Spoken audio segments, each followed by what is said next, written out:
여러분 안녕하십니까. 마하나임 뉴스입니다. 한국교회는 주기도문으로 기도를 할 줄 알고 사도신경으로 신앙 고백할 줄 아는 성도는 하나님의 영광을 위해서 또 우리 대한민국이 하나님의 나라가 되도록 오는 10월 27일 주일 오후 2시에 서울 광화문에서 개최되는 집회에 모두 참석해서 외쳐야 될 줄 믿습니다. 이 대회는 부산의 세계로교회 손연보 목사님께서 주축이 되어서 명성교회, 금난교회, 세den교회, 여의도 순복음교회, 그리고 정광훈 목사 측의 광화문 세력과 많은 교회가 연합해서 약 200만 명이 광화문에 모일 것으로 예상이 됩니다. 잘 아시겠지만 집회 목적은 지난 코로나 시기에 정부에서 교회를 폐쇄했습니다. 그리고 예배를 철저하게 통제를 했습니다. 상대적으로 말이죠. 그래서 이제 기독교계 몇몇 교회에서는 개별적으로 그에 대한 항고로 이제 소송을 제기했지만은 최근 대법원에서 패소를 했습니다. 또 최근에는 잘 아시겠지만은 동성 배우자의 어려움 적용을 하도록 대법원에서 또 판결을 했었죠. 이런 것을 보고 이제 한국교회를 너무 우습게 본다.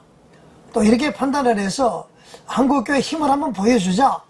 이런 취지로 이 집회가 시작 계획이 되었다고 합니다. 그리고 근본 집회에서는 참 지금 많이 문제가 제기되고 있죠. 서구에서는 지금 초토화가 됐습니다. 이 법 때문에. 차별금지법 제정을 막고 또 동성애도 막고 부정선거도 규탄하고 대한민국의 좌경화도 막기 위한 것도 집회의 목적에 추가가 되었다고 합니다. 그래서 서두에서 말씀드렸듯이 한국교회는 주기도문으로 기도할 줄 알고 사도신경으로 신앙 고백을 할 줄 아는 성도들은 하나님의 영광을 위해서 우리 대한민국이 하나님의 나라가 되도록 이 집회에 모두 참석해서 외쳐야 될 줄 믿습니다. 가만히 있으면 돌들이 소리 지른다고 그랬잖아요. 돌들이 소리 지르기 전에 우리가 먼저 소리를 질러야 될 줄 믿습니다. 그런데 집회 주최 측에서 한 가지 간과한 것이 있습니다. 위에서 여러 가지 문제점을 제가 열거를 했는데 이 모든 문제를 우리가 제기하고 규탄하기 이전에 우리는 왜 그렇게 되었는지, 왜 그런 문제가 발생이 되었는지 우리는 되돌아보아야 할 것입니다. 손연보 목사님 말씀처럼 나라가, 권력자들이 왜 우리 한국교회를 우습게 보게 되었는지 우리는 되돌아보아야 한다는 것입니다. 그것은 바로 제가 볼 때 우리가 처신을 그렇게 했기 때문에 그런 대접을 받고 한국교회가 철저히 유린되었다. 저는 그렇게 생각을 해봅니다. 제가 볼 때는 자업자득이라는 것이죠. 한국교회 지금 현재의 작금의 부패 치수를 어떻게 생각하십니까? 중세기 말에 마르틴 루터가 종교개혁을 단행했습니다. 그 당시에 교회, 그러니까 가톨릭이죠. 가톨릭의 부패상을 뺨을 칠 정도라고 여러분들이 생각하지 않습니까? 한국교회에 참으로 심각합니다. 우리는 흔히들 역사는 반복된다라는 말이 있습니다. 이건 무슨 말이냐면은 인류가 과거의 실수나 지나온 과정이나 성과에서 충분히 배우지 못하면은 또 비슷한 사건들이 다시 발생할 가능성이 크다. 그런 의미로 쓰여집니다. 중세기 말에 그러면은 가톨릭의 부패상은 어땠는지 한번 살펴보겠습니다. 이 문제는 교회 개혁과 혁신에 대해서 다시 한번 다루겠습니다만은 이거 개선되지 않으면 한국교회는 망할 수밖에 없습니다. 자, 중세기 말 마르틴 루터가 종교개혁을 할 당시에 가톨릭의 부패상은 한 6가지로 나눌 수 있습니다. 첫째, 면죄부를 팔았습니다. 지금도 이런 일이 일어나고 있습니다. 둘째, 성직매매가 일어났습니다. 성직매매가 일어나니까 성직자들이 부패할 수밖에 없었죠. 그리고 교회가 사치했고 상당히 부유했습니다. 지금은 어떻습니까? 대형 교회들이 많습니다. 800억 비자금 얘기도 있고요. 교회 정책을 하고 신축을 하고 그야말로 진짜 누구와 이런 비판을 하더라고요. 교회는 원가 없는 기업이다.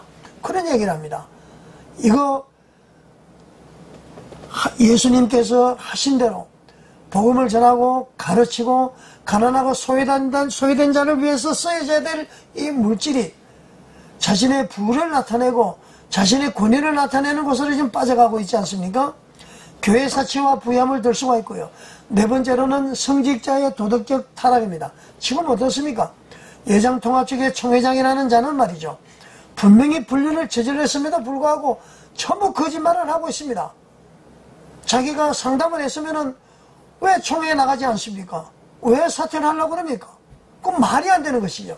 다섯 번째로 교회의 권위가 남용이 되고 종교재판이 엉망으로 되었습니다. 당시에 우리가 흔히들 교권 이야기하는데요. 교권과 권위는 하나님으로부터는 교권과 권위를 지켜줘야 되는데 이 교권주의가 되고 권위주의가 되면은 그거는 제대로 된 단체로 볼 수가 없는 것입니다. 제대로 된 권위가 그러면 이제 그렇게 교만해지는 것이죠. 종교재판도 마찬가지입니다. 마지막으로 교리와 신앙의 왜곡입니다. 이게 신분주의, 하나님은 멀리 있고 인간 중심주의가 바로 교리와 신앙의 왜곡입니다. 우리 한국교회 어떻습니까? 이 6가지가 지금 전부 해당이 됩니다. 마르틴 루터가 종교개혁을 통해서 리폼드 처치, 프로테스탄트가 발생을 한 것이 그것이 우리 기독교입니다. 그런 교회가 지금은 이와 같이 전체를 다시 밟고 있습니다. 자, 우리는 정부에 대해서 한 것도 물론 해야 되지만은 먼저 우리는 우리 자신을 되돌아보아야 됩니다. 이번 10월 27일 집회는 200만이 아니라 300, 400, 500만 이상이 모여서 우리가 굵은 베옷을 입고 죄를 뒤집어 쓰고 하나님께 회개해야 됩니다. 본질로 돌아가야 됩니다. 말씀으로 돌아가야 됩니다. 이것이 우선입니다. 그런 바탕에서 회개를 바탕으로 새롭게 우리가 하나님의 능력을 나타낼 필요가 있습니다. 여러분은 어떻게 생각하십니까? 시청해 주셔서 감사합니다.